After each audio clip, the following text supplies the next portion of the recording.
All right, and we're back for another episode of the Lakers Fast Break podcast. It's Gerald Glassford coming right back at you here from Lakers Fast Break, Pop Culture Cosmos, Inside Sports Fantasy Football, and Game Source. We truly appreciate everyone out there listening to all of our great shows. And if you can, please give us that 5-star review on Apple Podcasts. Plus, if you could also support everything that we do at the Pop Culture Cosmos, Inside Sports Fantasy Football, Game Source, NBA Draft Junkies, the Run the Floor podcast, and Lakerholics.com, it is truly appreciated. We are the champions, my friend, and we'll keep on fighting to the end. We are the champions. We are the champions. No time for losers, 'cause we are the champions of the world. Oh, that feels good. Thank you for listening to us right here at the Lakers Fast Break podcast. It's Gerald Glassford coming right back at you here. But I've got a great cast and crew because the Lakers just won the 2020 NBA World Championship. I feel so psyched. I'm so happy. I'm glad I couldn't come on a few minutes ago because I was not composed, as if I'm not composed now, but I was actually just had to go ahead and get enough strength and everything that's going on because it's been such an emotional ride, and I felt it in those last couple minutes. You felt this entire weight of 12 months and such a roller coaster ride for this entire organization and the fans that follow it over the past 12 months. And here today to break down the Lakers winning the 2020 NBA World Championship with me, our awesome cohorts in crime indeed. First off, I'm going to go ahead, and he has been just an awesome fellow host for everything that's going on with the NBA Draft Junkies. And first off, I want to give a big hand to him. He's been a great fellow host, great co-host, just throughout the entire playoff run. He's been with me at my side. He's been just a true pleasure, and it's just his deep insight. There is no better out there. You know what? If he went to GM school, he would break GM school because he's that good. It is Rafael Barlowe. And Rafael, thanks for coming on the program. I'm just going to say this right now. That second quarter for the Los Angeles Lakers is one of the most dominant final quarters I've ever seen in my life. Was it more dominant than the second quarter of game one? That's what I want to ask. That's the question I had on my mind as I sat down on this chair right here. Is it better than the game one on? I'm going to say yes, because you know what? Miami wasn't sure in game one where things were going to go. They had a little bit of confidence. Momentum was sort of swinging on their side, swinging in their way. They were in the game at the end of the first quarter, only down by 8. And then you could see by the end of that half, when it hit halftime, it was all downhill from there. Yeah, I mean, game 6 looked like game 1 to me. They were very similar. Unfortunately, those are both of the games that Dragic played in, so I don't want to blame him for that. But yeah, I mean, that was a dominant quarter. I mean, at one point it seemed like the Lakers had 7 guys on the floor. Like Miami couldn't get a clean look. All their shots were contested. I mean, the rotations were there. I mean, it was a very, very dominant quarter, like you said. But at one point, like I said, it really looked like the Lakers had 7 defenders on the floor because Miami couldn't get a clean look or a break, and just the Lakers came out. I mean, they were motivated. And then also, I just think Miami ran out of gas. I think Butler just did not have anything left in the tank. While it's like, you remember I mentioned last game, a friend of mine that played in the NBA said last season was the first time he's seen LeBron breathing hard in a game. Well, LeBron looked like he had so much energy today that he could have played 48 minutes if the series was a 14-game series. Like, that was the difference to me between LeBron and Jimmy Butler. Like, you can make a case and say maybe Butler had outplayed LeBron and up until this point, or it was even. But when it came down to energy today, it was a totally, totally different it was just totally different as far as like their energy levels and Did that surprise you? No, I mean LeBron, like, I felt like Butler was carrying a big weight, but it's just hard to see LeBron looking exhausted or not looking fresh. I mean, he always looks like he's can play another game right afterwards. So no, it doesn't surprise me at all. Well, also here today to give us their insight as far as what's going on, as far as the Lakers and how they won the 2020 NBA championship. He's one of the blog editors from Lakerholics.com. You got to follow what he's doing today under the guise of Magic Man. It is Sean Grice. And Sean, you got to be a happy man. Dude, I am stoked. It is a 10 out of 10 on the stoked level. I can't believe this. Like, I've been waiting 10 years for this, Gerald. It's been 10 long years.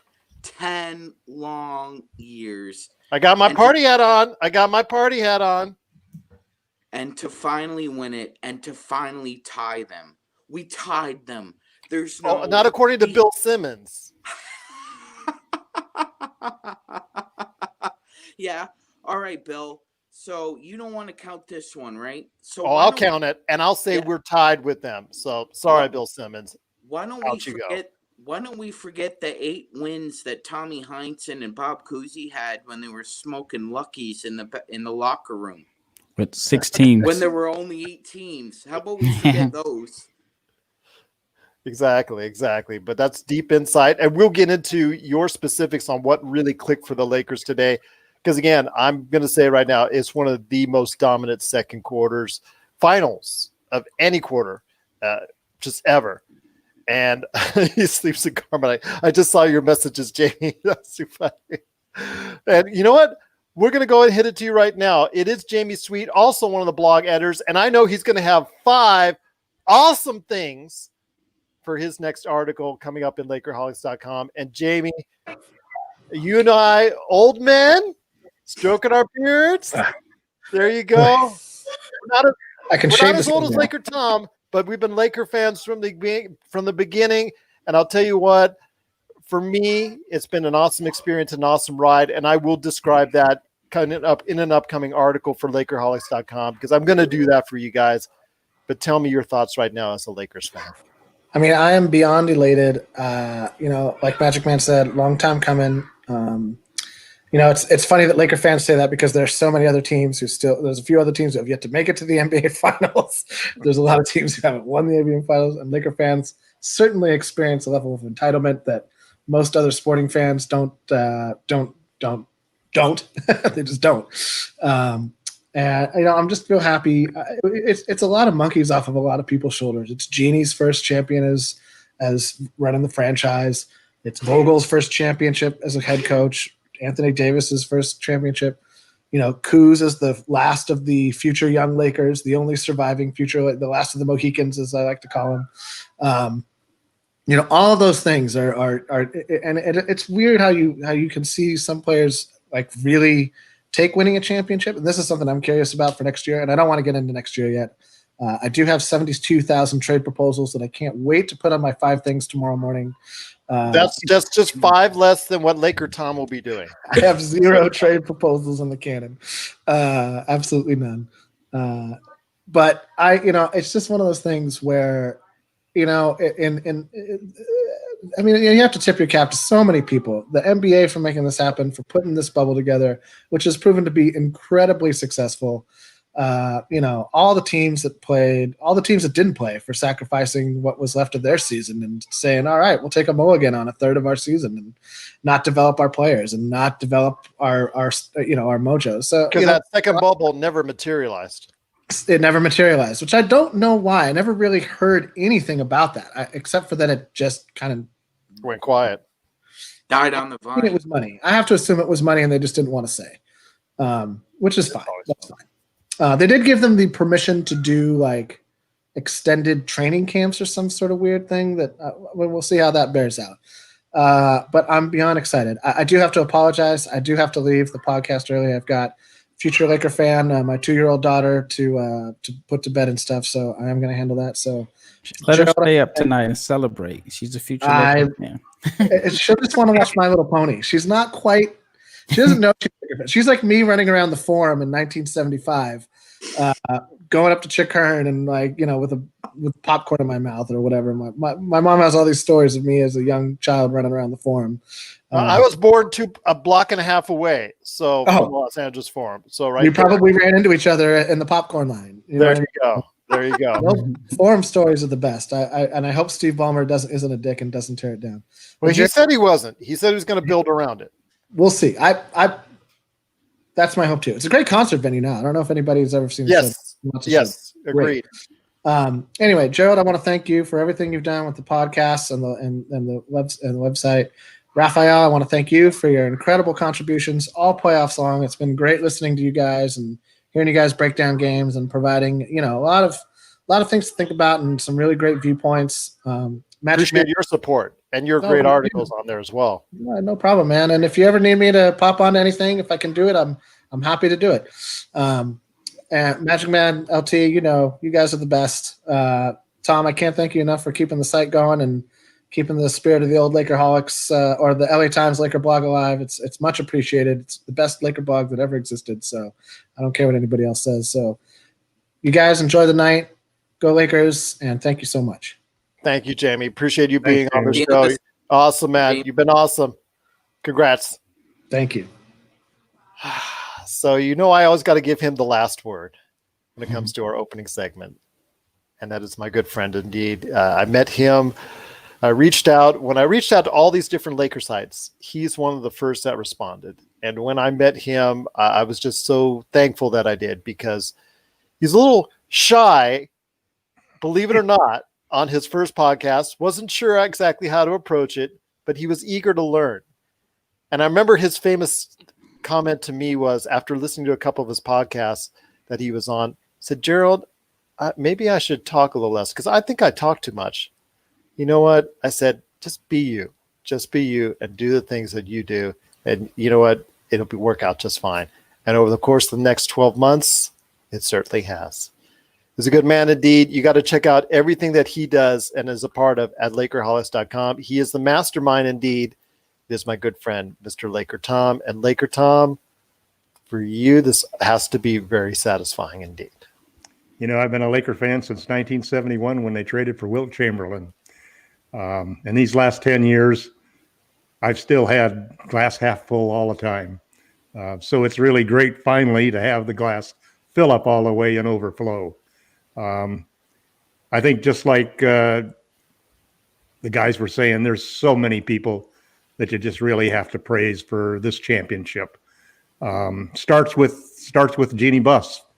Everything starts from the owner, and the decisions that she made after the Magic Johnson resignation really set the parameters for winning this championship.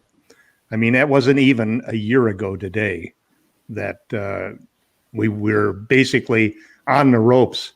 The media was just destroying the Lakers. Everybody was saying they were a totally dysfunctional front office. We hired Frank Vogel, or she kept He Rob was the fourth Pelinka. choice, Frank Vogel. Well, let me first give Rob Pelinka his credit. Yes. She had faith in Rob Pelinka, and I'm sure a big portion of that faith came from Kobe Bean Bryant. And she stuck by that because she believed in Kobe and she believed in Rob. And the job that Rob did is just fabulous. I mean, to think that he got, I think it was 7th place votes for Executive of the Year. And then you go to Frank Vogel, who, like you said, was a third option. And Fourth. Thank God he was the fourth, third, it doesn't matter. Thank God he was in the Lakers. I mean, the job that he's done this year, I mean, I was screaming at the TV when Mark Jackson was trying to minimize how great a job he had done, saying that you got LeBron James, it shouldn't be a problem, because that's almost a bigger challenge than anything else. Everybody forgets that everybody said LeBron just came west in order to watch his son play basketball and work on his retirement. And then you go to the players themselves. actually the assistant coaches. You've got some great assistant coaches. The coaching staff, everybody was on the same page. And you got two superstars who basically were involved in everything, involved in the decisions of building the roster, involved in the coaching decisions, stepping up one after another. AD wanting to guard Jimmy Butler. And then tonight, LeBron saying, I'm taking Jimmy Butler. You didn't see that on the Clippers. You didn't see that on the Bucks by their stars stepping up and taking on the main responsibilities. And then the players themselves, two of the most maligned players all year long were Kentavious Caldwell-Pope and Rajon Rondo. And those two guys came up really big tonight. It was just amazing to see a rewarding game in many ways. Redemption. That's all I keep thinking of when I think of this particular championship. Redemption for everybody from Jeannie Buss on down to Rajon Rondo. So it's, you can't celebrate enough. I was thrilled that I said, if all we have to do is hold them under 100 points, and to hold them to like 36 points in the first half, 16 in the second quarter. It was almost a shame that we had to have a whole half of garbage time, basically, because I looked at the stats at the end of the first half, and the Lakers were dominating. And the most beautiful cap of the entire evening is LeBron James getting that fourth Finals MVP. I didn't want to have AD get it. It'd be his third. Is that his third? Dwayne Who got one? Dwayne got that first one? Yeah. Oh, they gave that to Dwayne? Okay, third then. At any rate, LeBron deserved it. I mean, way he attacked the basket in that first half was something else. I mean, he looked like the fastest player in the NBA at 35 years old. It is 4? Okay, Yeah. so it's 4. Yeah. I thought so because they said it on the broadcast today. Yeah, I thought that was 4 too. Yep. Thank you. But I mean, that was just the capper of everything, because, and I could see in the second half, late in the second half, they were feeding the ball to LeBron. The guys on the team wanted him to get that MVP. They felt he deserved it, and they all chipped in to help him. Well, you got to remember as well, this was more of a team effort than everything, Yep. and then any game as far as within the series, because you got major contributions from, I'm on the playoff train, the playoff Rondo train. I'm on it, so I can say it, playoff Rondo, Kentavious Caldwell-Pope, and yes, Danny Green, after receiving death threats.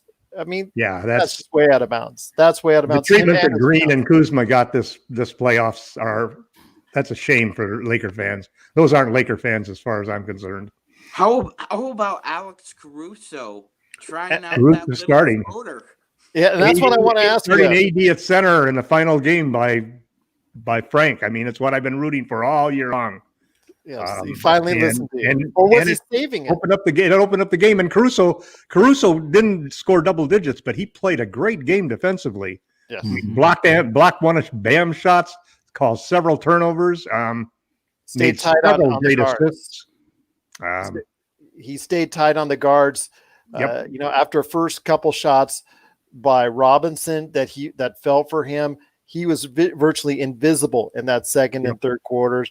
Rafael, I want to ask you this, and you got hit it right on the head, Magic Man, when you said, I think a key, and Jeff Van Gundy and Mark Jackson both criticized Frank Vogel for starting Alex Caruso today. But quickly we learned that, Rafael, I think that was actually a brilliant move. It put AD at center like LakerTom had always been asking for, but it also let him play off of Bam, because you saw several times that Bam was just, they were so far apart that AD could go ahead and either move up on him or go ahead and protect the rim. And that was truly a turning point, especially in that second quarter. Yeah, I mean, Vogel made all the right adjustments. I mean, you look at the starting lineup from game 1 against Portland until the finals. He made every adjustment that he made worked.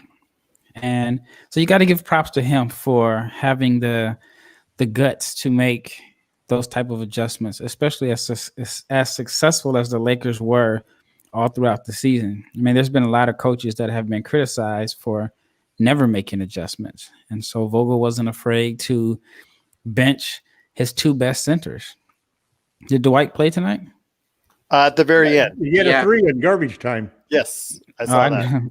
JaVale didn't play the entire finals, I don't think. Yeah, so I mean, how many coaches would have the guts to bench their starting center for pretty much the entire finals? I don't know if JaVale played a minute or not. The finals, I don't remember him doing it.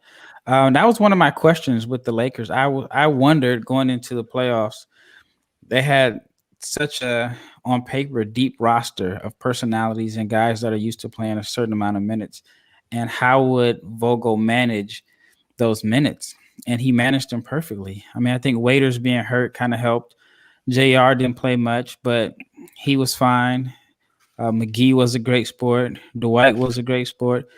I mean, it was just from top to bottom. Everything for the Lakers just went according to plan. And you got to tip your hat to, a guy like Dwight Howard, who I think is a future Hall of Famer, for accepting a contract that basically didn't guarantee him anything to start the season, accepting his role. And then, throughout the season, even when he played well in the playoffs, got a start and then was taken out the lineup again.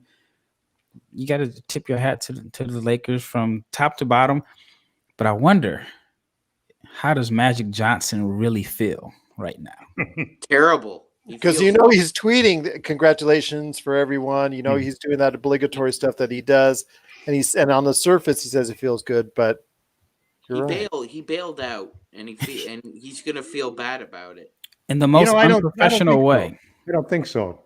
Because I think the big reason that Magic quit, I think, was because he didn't like the conflict. He didn't want to be involved in the conflict. But that was the primary reason that triggered the quitting at that point in time. But I think behind that was just an understanding that he really wasn't made to do that job, just like he wasn't made to be a coach. The businesses that he ran, the businesses that he was so successful for, those were businesses that are in some ways kind of like Donald Trump's success. It was the use of the name and the celebrity, and at least making money that way and lending his name to good organizations. But he wasn't the guy running those organizations, and that's the big difference when Pelinka took over, because Pelinka had been a big time sports agent, and he had a bunch of people underneath him that he was managing and dealing with. He understood how you build chemistry and how you build camaraderie in an organization. Whereas Magic, I think, was more of a token leader, a face of a business that was good for the community and good for his investors and so forth. So I think Magic is genuinely happy that the Lakers are successful. And you have to give him at least the credit for, I think, a big reason LeBron James came there was Magic Johnson. I mean, there were a lot of other reasons, but Magic was the guy who got him to sign on the dotted line. And so you can't take that away from him. Go ahead, Sean. Yeah, no, that's true. I agree with that, but I think a lot of people oversimplified why Magic left. Magic left because Magic didn't want to take the blame if there was a scorched earth policy. Yes. That's why he left. Yeah, I think that's part of it too, Sean. Good point. Rafael? I was going to say, with the thing about him being a token, I think he could have stayed in that role with the Lakers. He didn't have to really. He got DEFCON 1 and he bailed. Well, he wasn't in the office much. That was just pretty much how he ran his business. That's another thing, though. I mean, when Jeannie hired him, she had to have known that would be the arrangement. You could keep him in that slot where Jerry West does as an advisor. But the problem is he had Trump's problem. He tweeted, and eventually that was going to pull him down. Yeah, I think a lot of the problems were oversimplified with Rob Pelinka too. I don't think Rob was this guy in the office going around seeing if people were in the office at 9:00 or not. I never got the sense that guy was ever that guy. Right.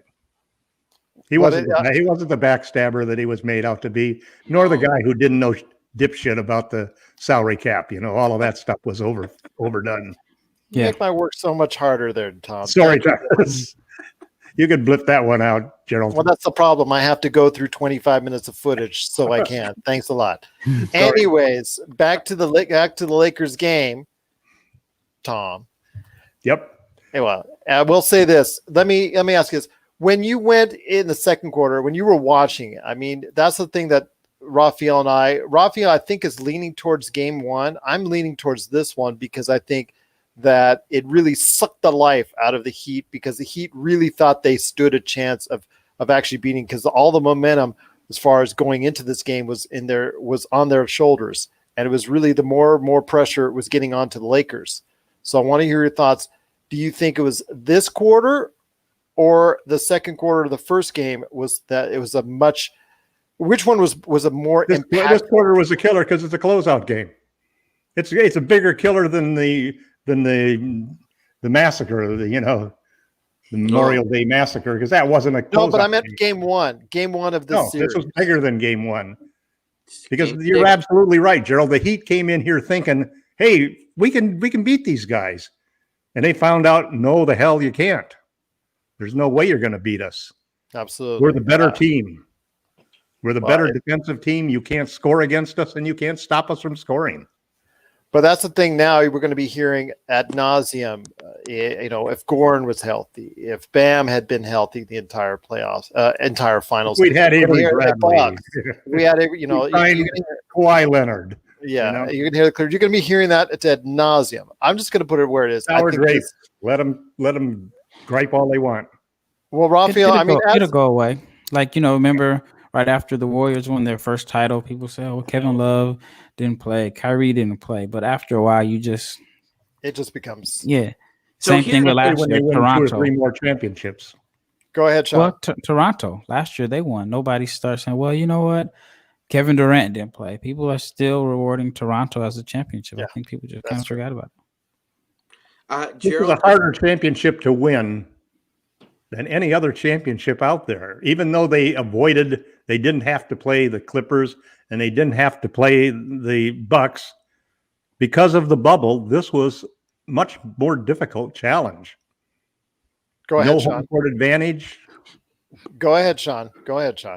Yeah, no, I was gonna say, Gerald. If you look at the NBA Finals front court MVPs over, say, the last 25 years, you look at Dirk Nowitzki, Kevin Durant, and now we find Anthony Davis shot 55, 42, and 90.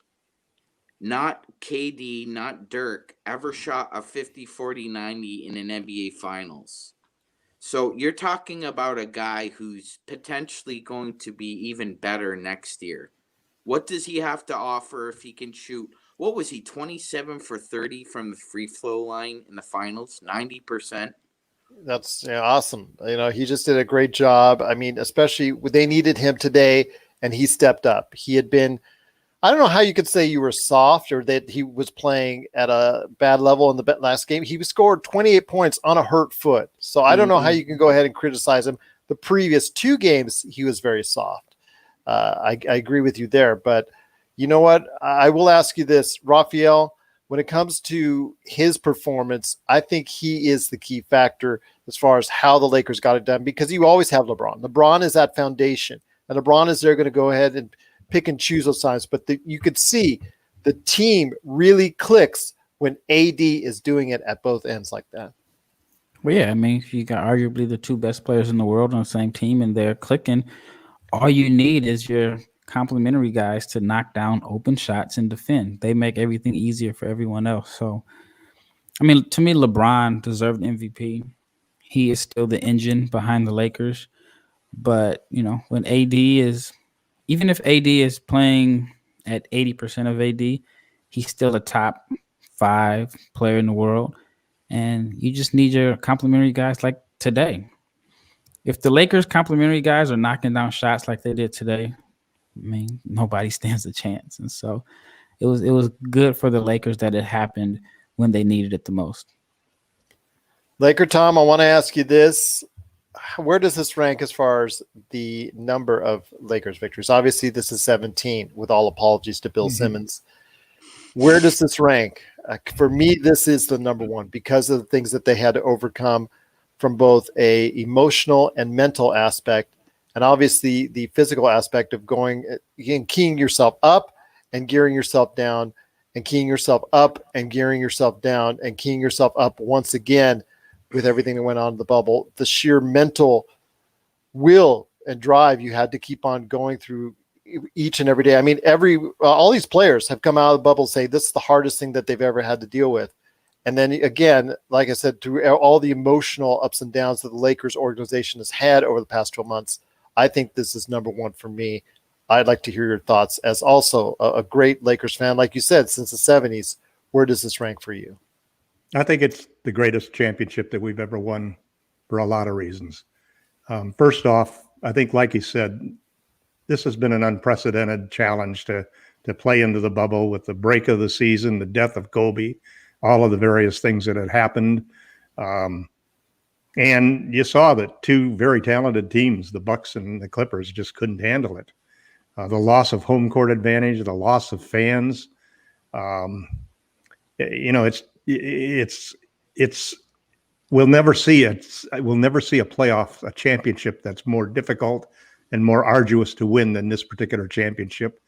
And then you add to that the fact that it's the first championship for the Lakers in 10 years. And as I've said many times, it's the championship that catapults LeBron into the conversation for the GOAT. It's the championship that catapults AD as the next great player on the planet. And it's the championship that catapults the Lakers past, I forget you, Bill Simmons, past the Boston Celtics as the greatest franchise in NBA history. And we need to win one more. Finally, it's the championship that is going to launch the next Lakers dynasty. Well, let's hope that that's the case. Well, with all apologies to Rafael, of course. Go ahead, Sean. Yes, Gerald, I'd like to remind Bill Simmons of something. He could have had Anthony Davis on the Celtics if Danny Ainge had a pair. But he decided he was going to keep the kids and roll the dice and see what happens. Because I guess Clutch told him, about that long-term extension if he gets traded. Well, it wasn't just, it was AD's dad. Well, yeah, but I mean, even if you're the Celtics, why wouldn't you take a gamble on 1 year? You did it with Kyrie. Why wouldn't you do it with AD? So because they did it with Kyrie. Right, exactly. Exactly. He had such great success with Kyrie. Exactly. Won a championship. I guess Danny learned. They didn't. Sorry, I thought they did. I just thought I'd throw that out there, Bill. There you go. Well, Rafael, I want to go ahead again and just tell you it's been great having you, Sean, and LakerTom aboard, and also give a big shout out to Jamie Sweet. But I know you've been enduring this almost 35 minutes of Laker gleaming and glory here as we again just celebrate this victory. But as my fellow man in crime for the past seemingly 90,000 days of the playoffs, I want to go ahead and turn over to you for your awesome site and experience, NBA Draft Junkies, which will continue to come on this show. We're going to go ahead and I'm going to keep on getting lowdowns on the NBA draft from you. You obviously bring great insight. I want to go ahead and hear the Christian Nyanga stories and the whole 9 yards, but NBADraftJunkies.com, NBA Draft Junkies, and Run the Floor podcast. But your bread and butter is the YouTube channel, and you do some awesome things there. So what's going to go on down this week and in the near future for NBA Draft Junkies on YouTube? Well, before I get into that, I just saw a hilarious tweet. It says, drafted by the Cavs, he was destined for greatness. He had success in Miami, but wasn't satisfied. He joined the Lakers with one goal in mind. Now Deion Waiters is a champion. That was Deion great. would have got a ring either way, though. Yeah. And Boogie too. Yeah, so that was hilarious by Oh, man, that's CBS. That was good. an awesome tweet. Yeah, as far as my channel, now it's officially NBA draft time, and so I How think far more are we people. away? Oh man, I used to know it by heart.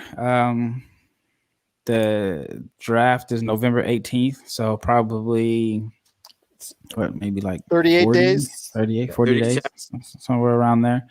So yeah, but yeah, so I'll definitely be kicking up a notch. I think this week I'll finish like my European prospects, and then I'll go on to finishing out the rest of the American prospects for the NBA draft. But yeah, thank you for coming on the show. When did we recorded that Friday, and it's doing pretty well. It's at up to like 1,600 views on I saw YouTube, and that then the just now. podcast is And I doing meant pretty to good. say James Mhm. Wiseman. James Wiseman, for goodness sakes. James Wiseman. I'm sorry that I said Jonathan Wiseman. James Wiseman. My gosh, those people that are on you that watch you, thank you for watching it. But my gosh, they're really quick to point that out. Go ahead, Sean. Somebody even emailed me. Yeah. so I said I watched it, Gerald. It was a great podcast. James Wiseman. James Wiseman. I even said on the comments, James Wiseman. My gosh. so right. yeah, but thank you for coming on. I really Anytime. appreciate that. Like I said, it's doing well. I think I just need to come. I need to come back on your show just so I can have 10 minutes of me saying James Wiseman, James Wiseman, James Wiseman. That could work. But yeah, out of my last 10 videos, it's ranked number 1 as far as views. It even has 200 more views than the RJ Hampton workout video. So that's pretty good. So once again, thank you for coming on. And then, like I said, I'll be doing just keeping up with the draft videos. I guess I can announce it tomorrow.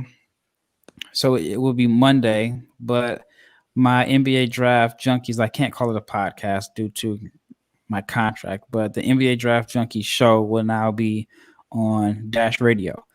So once a week, every Monday at 10, I want to say 10 a.m. Central, I'll have it's just the NBA Draft Junkie show. It'll be on Dash Radio. Dash Radio is, it's in a lot of the cars. It's in like Subaru, Ford, Maserati, and a lot of the smart speakers. And then, so that will be on. I'm looking forward to that. And then the same content will still be on the YouTube channel. So they'll get the exclusive rights for that particular show. So, but once a week, and then we could even expand to more. So I'm looking forward to that. I wish you tremendous success. Dash Radio is a great get, my friend, and I'm just so happy for it. And again, please, everyone tune into me saying Jonathan Wiseman when I meant to say James Wiseman on the video that's now up and available, along with all the other great videos that are out today at NBA Draft Junkies on YouTube, plus this Run the Floor podcast and NBA Draft Junkies podcast as well. Sean, aka Magic Man, you're going to have some great stuff on the way for LakerHolics.com. So please, I know you're going to be writing with jubilant fever, whatever you want to say. You're just going to be writing with so much jubilance when you're going ahead and typing up some articles today at LakerHolics.com. So what do you have planned for us at LakerHolics.com? Absolutely, Gerald. To quote Kobe, I'm buoyant about this championship. And I have a few articles going through a historical perspective. It's 10 years gone, and we're celebrating our 17th. Everything's happening fast and furious now. We got free agency coming up along with the draft. So I'm going to have an article about what front court players we can target in free agency. Key point, I think I have a small prediction to make in free agency. I believe Aaron Baines will stay in the Pacific Division. I'm just not sure which team will sign him. I think it'll be between the Lakers, Clippers, and Warriors. Whoever gets him adds a potent piece to their front court, and let's see what the future holds. Let's see what the future holds indeed. But you can find Sean Grice, aka Magic Man, today and every day at LakerHolics.com. And last but certainly not least is the man indeed who's got probably now an extra 15,000 articles on top of the 15,000 articles he's already has in the chamber, as Rafael has. Basically, I gotta give him credit for saying that, because it's the same every day, and every day it's the same. what's going on at Lakerholics.com. Again, another Rafael saying. He's got to put that on a T-shirt. Well, I already had the article written for Game 5, but I'll have to go in there and change the numbers from 5 to 6. So that'll give me some time to work on my Damian Lillard trades and other things just to make the Lakers even more dominating team. I do think that one of the things that's interesting about the Lakers championship this year is what impact that will have on free agents and people signing for the MLE and on trades. Danny Green had an okay game, didn't do a whole lot to improve his trade status. Kuz had a so-so game, didn't do a whole lot to improve the value of his trading chip. Neither did JaVale McGee, probably in your eyes as well. Just a stretch. JaVale's stock didn't drop, though. Yeah, that's true. The interesting thing is that this game was against a traditional center who doesn't shoot 3-point shots, and an all-star and an all-pro defender in Bam Adebayo, and yet the Lakers opted to go small. Their version of small is a little bit bigger than most other people's version of small, but they opted to go with AD at center. And now I think what's interesting is that neither one of the traditional back to the basket centers, defensive centers on the Lakers played in this game. Will that really mean that Frank Vogel changes his whole attitude toward how you win? Because he's always been a protect the rim first, but there are different ways of protecting the rim. And the formula that we saw today with the ability guarding, non 3-point shooters for AD to use his great range and length to shut off the basket was just really impressive. And if you bring in somebody else, it makes me question, for example, whether Boogie is the right mix. Boogie will be the center. I think the Lakers will pursue him, but he's not a guy who can chase out on the exterior, and you put him in, you may have some of the same problems that we've had before on defense. He'll help on offense because he can sure stretch the floor. But I'm wondering whether or not they'll really make an effort to go out and bring in a defensive center who's athletic enough to actually defend on the perimeter, to have 5 guys who can guard all positions and can guard out to the 3-point line. Sean had an excellent article, and you look at different guys out there. We both like Christian Wood a lot. I love Miles Turner. Those are 2 guys who can block shots and shoot the 3. And you didn't like Christian Wood back in January when I proposed the trade. I'll tell you, that was one of the first times, because he's a Vegas guy. It's one of the first times that I really paid attention to Christian Wood when you made that proposal. Part of a Derrick Rose trade that Gerald had proposed. Yeah, so the Lakers should have listened to Gerald. Yeah, so I think there's a lot of interesting things, but this puts the Lakers in the driving seat for free agency. I'm going to graduate out of GM school right after Rafael. He's going to be valedictorian, and I'll be the guy next to him going, you know what? I wish I had his smarts. There you go. Let me end this broadcast with my appreciation and thanks for the terrific job that you've done as the host extraordinaire of Lakers Fast Break podcasts. There's no doubt that every team needs a director.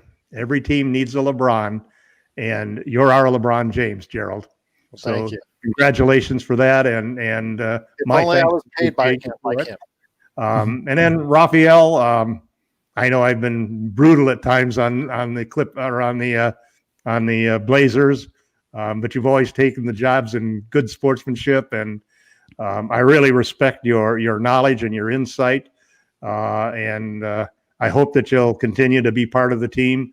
I'm also looking forward to you contributing to the series of articles we're going to do on how this crazy 2020 NBA year really affected us as fans and NBA aficionados. So I'm looking forward for your contribution on that. Sean and Jamie both have done a terrific job on the blog, keeping things going, making sure that we don't miss any good news, putting comments to drive conversations, and always making sure that we have a respectful and informed blog that really attracts people to come back. I got some new numbers from GoDaddy on the amount of traffic that we've been generating, and it's been startling. We've had really some very, very large numbers on it, and so things are looking real good on it. We're hoping to have some great off-season activities there, and I thank you a lot, Gerald, because I think the Lakers Fast Break being part of the integral teamwork that we've put together. I'm looking forward to Rafael putting together a series of posts, podcast videos, if you will, for that he'll also put on NBA Draft Junkies, but also focusing on, maybe half a dozen shots of what the Lakers' opportunities are in the draft and what players might really fit in and could be contributors. I mean, I think we saw from the Miami Heat how young players can really contribute at a high level in the biggest of arenas, on the biggest stage. So there's definitely, I wouldn't mind if we could find a Tyler Hero or a Duncan Robinson or a Kendrick Nunn of our own to put in there and add to some of the firepower we have. And maybe even taking a look at THT and some of the young players that we have and seeing if any of them fit up to be players that might be on the move for the Lakers. So I think it's been a great collaboration between all of us. I've enjoyed every minute of it.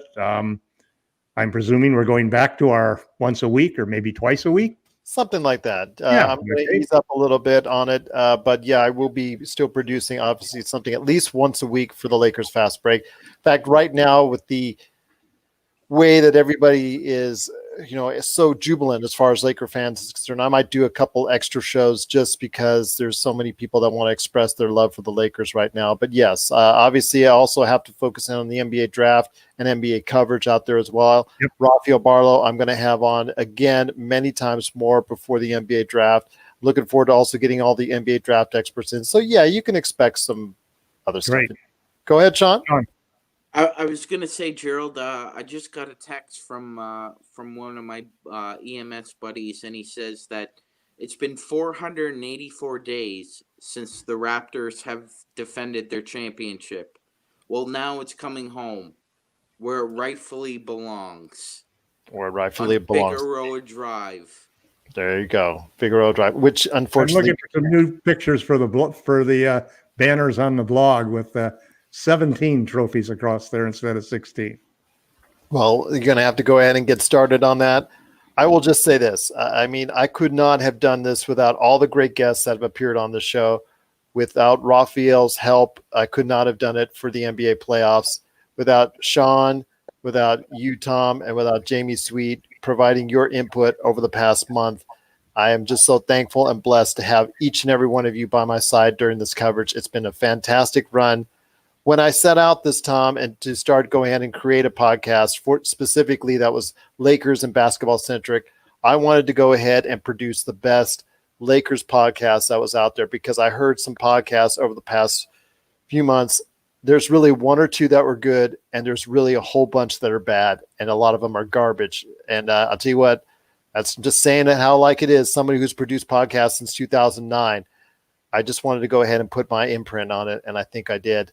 And I couldn't have done it without each and every one of you guys, where I think we're now one of the top Lakers podcasts out there. So going forward, if you want to hear more basketball news, basketball information, stuff on the draft, NBA, and of course, everything Los Angeles Lakers, I hope you'll continue to tune into us each and every episode right here at the Lakers Fast Break. We are the champions, my friend. All right. I don't want to make Rafael throw up here on camera. So I will go ahead and say to you, thank you so much for watching. To the thousands of people out there out on the internet that might have caught us, or to the just dozens and dozens of groups of sports groups, Lakers fans groups, and Facebook podcast groups that are out there that I shared this to all the listeners listening to us out there on the RTF Sports Network, the Discovery Community Network, basically all the podcast outlets that are out there that we're on. I just cannot thank you enough for taking the time to listen to all of our great shows. And on behalf of Jamie Sweet, Sean Grice, Rafael Barlowe, and LakerTom, we truly thank you for being part of the Lakers Fast Break podcast.